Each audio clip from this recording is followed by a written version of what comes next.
let's take a decent enough base money.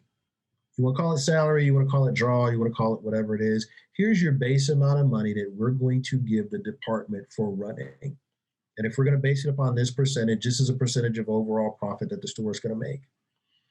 And we're going to give you some compensation for increasing that basic amount. Okay. So if we make $100,000 a month in gross profit this month and it goes to $120,000, it's a $20,000 increase, you get a percentage of that 20 grand. That makes sense. Yeah, 100%. But then we're going to go to say, okay, because you did that and you kept your clients happy, we believe that we're going to increase that, let's say, by another 20% over the course of the year. Yeah. So hypothetically, what we do is we may save a little bit of that money to then give you a retention bonus, because at the end of the day, going back to my good business manager, Sam, as long as you get them to come back, we're going to have that money and we're going to have that profitability stored up.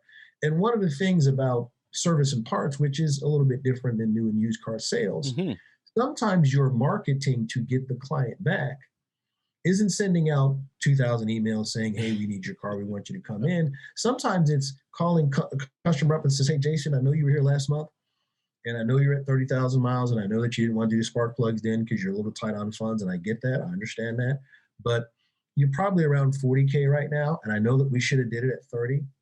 Can we get you to come in at the end of the month to do this one service? Sure.